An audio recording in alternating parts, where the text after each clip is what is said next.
آپ کو معلوم ہے اس سے پہلے رکوع میں بھی انبیاء کی بات چل رہی تھی اجمالی طور پر، کسی خاص پیغمبر کا تذکرہ نہیں بلکہ اللہ عمومی تذکرہ کر رہے تھے کہ پیغمبروں جتنے بھی پیغمبر آئے انہوں نے اپنی قوموں سے یہ بات کہی، قوم نے جواب میں یہ کہا۔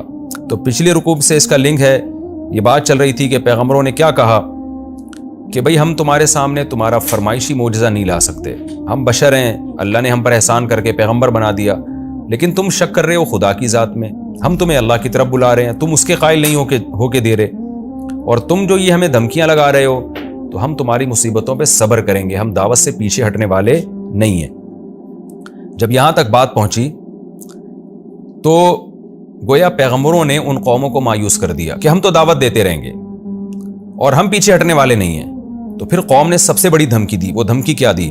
وقال الذین کفروا لرسلہم، کہا کافروں نے اپنے پیغمبروں سے لنخرجنکم من ارضنا، اگر یہ بات ہے تو ہم تم کو اپنی زمین سے جلا وطن کر دیں گے، یہاں رہنے ہی نہیں دیں گے، یعنی کوئی صورت ہی نہیں رہے گی تبلیغ کی۔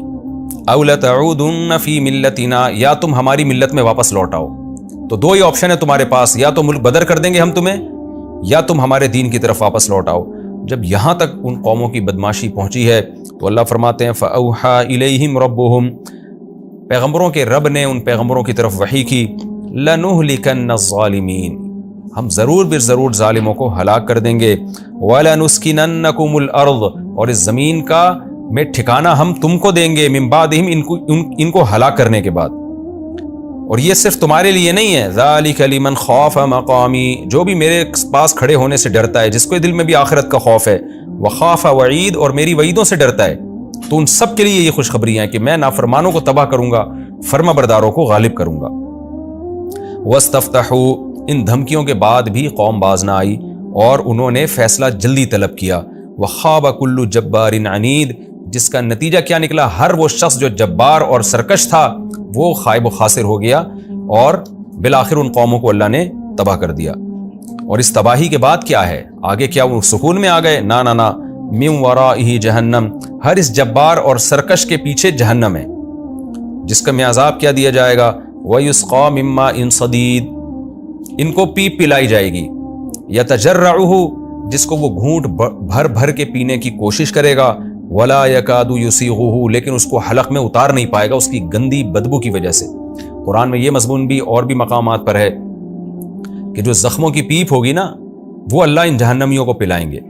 تین قسم کے مشروبات کا ذکر ہے قرآن میں، ایک زقوم یعنی معقولات کا، ایک زقوم جو انتہائی کڑوا درخت ہوگا، اور ایک کھولتا ہوا پانی جس سے حدیث میں آتا ہے کہ نیچے کا ہونٹ سوج کے نیچے تک پہنچ جائے گا، ناف تک، اتنا کھولتا ہوا پانی ہوگا، اور ایک جہنمیوں کی پیپ ہوگی۔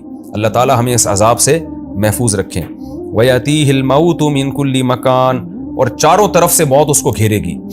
جب آپ کسی کو بہت زیادہ عذاب میں ڈالتے ہیں تو وہ ظاہرہ مرنے لگتا ہے نا، اس کو یہ ہونے لگتا ہے میں مر جاؤں گا، تو موت چاروں طرف سے آئے گی، اتنی سخت تکلیف ہوگی۔ وَمَا هُوَ بِمَيِّتٍ، لیکن وہ مرے گا نہیں، کیونکہ مر گیا تو پھر تو ختم نا، یعنی اس کو تکلیف کا احساس ختم ہو جائے گا۔ وَمِن وَرَائِهِ عَذَابٌ غَلِيظٌ، اور اس کے بعد اس سے بھی بڑا عذاب ہوگا، یعنی یہ جو پیپ پلائی جائے گی اور کھولتا ہوا پانی پلایا جائے گا، تو اس کے بعد یہ نہیں ہے کہ وہ راحت میں آ جائیں گے، بلکہ اس سے بھی بڑا عذاب، وہ کیا ہے؟ آگ کا عذاب۔ قرآن سے یہ پتہ چلتا ہے کہ جہنمیوں کو یہ عذاب کے بعد بھی، اس عذاب کے بعد پھر آگ میں ڈالا جائے گا۔ تو اللہ تعالی ہمیں اس عذاب سے محفوظ رکھیں۔ مثل الذین کفروا بربہم، اب سوال پیدا ہوتا ہے کہ اللہ جو لوگ ایمان نہیں لے کر آتے، شرک کرتے ہیں، ان کو ایسی وعیدیں سنا رہا ہے کہ ایسی آگ میں ڈالا جائے گا ان کو، اور یہ سب کچھ پلایا جائے گا ان کو، تو آخر ان کے کچھ اچھے اعمال بھی تو ہیں نا، تو ان اچھے اعمال کا کیا بدلہ ملے گا؟ تو اللہ نے اچھے اعمال کی مثال دی۔ اللہ نے فرمایا ان کے اعمال کی مثال راکھ کے ڈھیر کی طرح ہے، جو دیکھنے میں بڑے نظر آتے۔ راکھ جو ہے نا، جلی ہوئی چیز جو جل جل کے راکھ بن گئی ہو، تو اس کا کوئی پہاڑ ہو یا کوئی ٹیلا ہو، کوئی بڑی کوانٹٹی میں وہ راکھ جمع ہوئی ہو، تو دیکھنے میں کیا لگے گا؟ بھائی بہت بڑا پہاڑ ہے، بہت بڑی ڈھیری ہے، لیکن ویٹ اس کا کچھ بھی نہیں ہوگا، آپ ایک پھونک ماریں گے اڑ جائے گی۔ تو اللہ فرماتے ہیں کافر جو خدا پہ ایمان نہیں رکھتا، وہ کتنے ہی اچھے عمل کر رہا ہے، اس کے عمل کوانٹٹی کے لحاظ سے تمہیں بہت بڑا لگے گا، لیکن کوالٹی کے لحاظ سے اس کا اللہ کی نظر میں کوئی ویٹ نہیں ہے۔ جیسے ایک آدمی اپنے باپ کی نہ مانتا ہو، اس کا انکار کرتا ہو، محلے والوں کی خدمت کر رہا ہے، تو محلے والوں کی نظر میں تو اس کا عمل بڑا ہے، لیکن باپ کی نظر میں اس کی کوئی ویلیو نہیں ہے. تو جو اللہ کو نہیں مانتے، چونکہ آخرت میں ثواب یا عذاب وہ تو اللہ نے دینا ہے نا، تو جو اللہ ہی کا انکار کر دیں، جو سب سے بڑا محسن، سب سے بڑا خالق، سب سے بڑے احسانات اس کی آیات میں غور ہی نہ کریں، تو کتنے ہی اچھے ہو جائیں اللہ کی نظر میں وہ اچھے نہیں ہیں. تو اس لیے اللہ نے فرمایا کہ کافر اچھا عمل کر ہی نہیں سکتا. اللہ فرماتے ہیں اس کے اچھے عمل کا ہماری نظر میں وزن نہیں ہے. تو راکھ کا ڈھیر دیکھنے میں بڑا لگے گا، لیکن تیز طوفانی ہوا جب چلے گی تو اس کو تو ہلکی سی ہوا اڑانے کے لیے کافی ہے، تیز ہوائیں اس کا کیا حشر کریں گی، کچھ بھی باقی نہیں بچے گا. تو ایسے ہی قیامت کے دن جب کافر اپنے عمل کے وزن کو دیکھے گا نا، تو وہ اس کو یہ احساس ہوگا کہ میرا عمل دیکھنے میں بہت بڑا تھا، لیکن آخرت کی طوفانی ہوا نے اس عمل کے ڈھیر کو ایک دفعہ میں ختم کر دیا ہے. تو کوئی قدر نہیں اللہ کے ہاں اس عمل کی. تو یہ ایک تشبیہ ہے، مثال ہے، ورنہ اتنی بات قرآن و سنت سے بہرحال ثابت ہے کہ کافر اگر نیک عمل کرتا ہے تو اس کے عمل کا آخرت میں بدلہ تو بالکل نہیں ملے گا، لیکن یعنی بدلے کا مطلب جنت کی صورت میں. لیکن اتنی بات ضرور ہے کہ جو کافر بد عمل تھا اس کو عذاب زیادہ ہوگا، جو اچھا عمل کر کے گیا اس کو عذاب بہرحال دوسروں سے کم ہوگا. تو اتنی بات ضرور ہے. تو اللہ نے جو کہا نا کہ بالکل بے وزن کوئی اوقات نہیں ہے، وہ ثواب کے اعتبار سے، یعنی اچھے عمل کا جو انعام کی صورت میں بدلہ ملتا ہے جنت کی صورت میں، اس کے لحاظ سے وہ عمل اس کا زیرو ہے. ہاں یہ بات ضرور ہے کہ کافر اگر اچھے عمل کرے گا، انسانیت کی خدمت کرے گا، سخاوت کرے گا، جیسے حضرت ابو طالب نے نبی صلی اللہ علیہ وسلم کی بہت زیادہ خدمت کی، تو اس خدمت کا ان کو آخرت میں جنت کی صورت میں تو بدلہ نہیں ملے گا، لیکن صحیح احادیث سے یہ بات ثابت ہے کہ ان کو عذاب دوسرے کافروں کی نسبت کم ہوگا. اور ظاہر ہے اللہ کے انصاف کا تقاضا بھی یہی ہے کہ ایک جہنم وہ ہے جس میں ابو جہل ہوگا اور جس میں فرعون ہوگا، تو عام کافر اس جیسا برا تو نہیں ہوتا نا، وہ تو ظاہر ہے اس لیول کی انہوں نے بدماشیاں یا برائیاں نہیں کی ہوتی ہیں. تو اس لیے جہنم کے میں بھی درجات میں فرق ہوگا قیامت کے دن. اللہ فرماتے ہیں لا یقدرون مما کسبوا علی شیء، جو اعمال انہوں نے کیے ہوں گے ان میں سے کسی عمل پر بھی قدرت نہیں ہوگی. عمل کا مطلب عمل کا بدلہ، کیونکہ آخرت میں جو ہمیں عمل ملے گا وہ بدلے کی صورت میں ملے گا. تو اللہ کہتے ہیں اپنے عمل پر ان کو قدرت ہی نہیں ہوگی، عمل ان کے ضائع ہو چکے ہوں گے، تو وہ اس کا بدلہ نہیں ملے گا ان کو. ذالک هو الضلال البعید، اللہ فرماتے ہیں یہ بہت بڑی گمراہی ہے، کہ یعنی حق سے بہت دور ہے یہ گمراہی، کہ جس میں اتنی بڑی گمراہی ہے کہ آپ کے سارے اعمال برباد ہو رہے ہیں. تو کتنی بڑی گمراہی ہے، ایسے کفر اتنی بڑی گمراہی ہے، شرک اتنی بڑی گمراہی ہے کہ اس کے ہوتے ہوئے آپ کے سارے اعمال ضائع ہو رہے ہیں.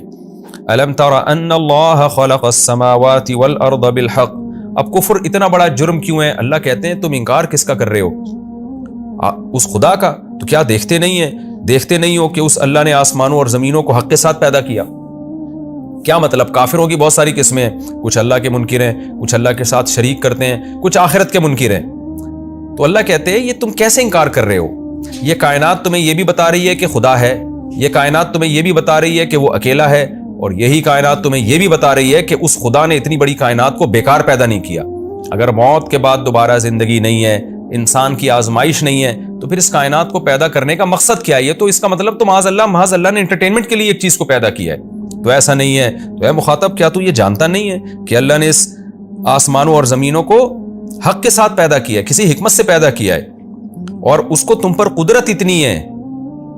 دیکھیں، دو وجہ سے ہمیں اللہ کی مان کے چلنا ہے. نمبر ایک، ہم حساب و کتاب کے لیے پیدا ہوئے ہیں، اپنی منمانی زندگی گزارنے کے لیے نہیں.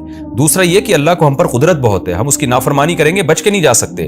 تو اگلی آیت میں اس کا تذکرہ ہے، ان یشاء یذھبکم، اگر وہ چاہے تو تم سب کو لے جائے یعنی مار دے، ویأتی بخلق جدید، اور ایک نئی مخلوق پیدا کر لے.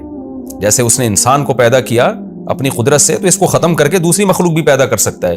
تو تم کیوں خدا کی نافرمانی اور بغاوت پہ تلے ہوئے ہو؟ رہا یہ مسئلہ کہ اللہ ایسا کیسے کرے گا، یہ دوبارہ سے نئی مخلوق کیسے پیدا ہوگی؟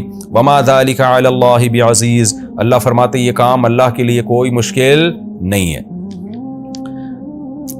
لہذا یہ یقین کر لو کہ قیامت آئے گی، کیونکہ اللہ نے اس کائنات کو کسی حکمت کے ساتھ پیدا کیا ہے، آزمائش کے لیے. اور آزمائش جب ہی ہوتی ہے جب آخرت میں حساب و کتاب بھی ہو. وَبَرَزُوا لِلَّهِ جَمِيعًا، اللہ فرماتے ہیں پھر وہ قیامت کا منظر کیا ہوگا؟ یہ سب کے سب لوگ اللہ کے سامنے حساب و کتاب کے لیے حاضر ہو جائیں گے. فَقَالَ الضُّعَفَاءُ، سب سے بڑا مقدمہ قوم کے لیڈروں اور ماتحت لوگوں کے درمیان چلے گا. غریبوں نے مالداروں کو فالو کیا، ماتحتوں نے اپنے افسروں کو فالو کیا، اور عوام نے اپنے سیاسی لیڈروں کو اور بادشاہوں کو فالو کیا. تو اللہ فرماتے ہیں جو جتنے کمزور ماتحت لوگ تھے وہ کہیں گے للذین استکبروا، تکبر والے لوگوں سے کیا کہیں گے؟ انا کنا لکم تبعن کہ ہم تو تمہارے تابع تھے، ہمارے لیڈر غلط تھے تو ہم نے تو تمہیں فالو کیا ہے نا۔ فہل انتم مغنون عنا من عذاب اللہ من شیء، تو کیا تم اللہ کے عذاب میں سے کچھ بھی عذاب ہم سے دور کر سکتے ہو؟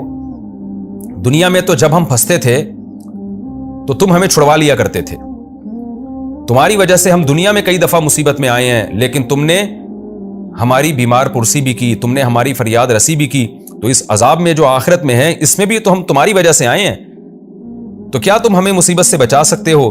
قالوا لو هدانا اللہ لہدیناکم، تو وہ جواب میں کہیں گے اللہ اگر ہمیں ہدایت دے دیتا تو ہم تمہیں ہدایت دے دیتے، دنیا میں ہم بھی گمراہ تھے تو ہم نے تمہیں بھی گمراہی کے راستے پہ چلایا، سواء علینا، اب چونکہ ہم بھی گمراہ تم بھی گمراہ تو گمراہ لوگوں کا انجام تو جہنم ہے، لہذا اب ہمارے لیے یہ بات برابر ہے، اجزعنا کہ ہم جزا و فضا کریں، چیخو پکار کریں جیسے تم کر رہے ہو، ام صبرنا یا ہم صبر کریں، ما لنا من محیص، ہمارے لیے ہم سب کے لیے اس مصیبت سے نکلنے کا کوئی راستہ نہیں ہے۔ اللہ ہمیں اس عذاب سے محفوظ رکھے۔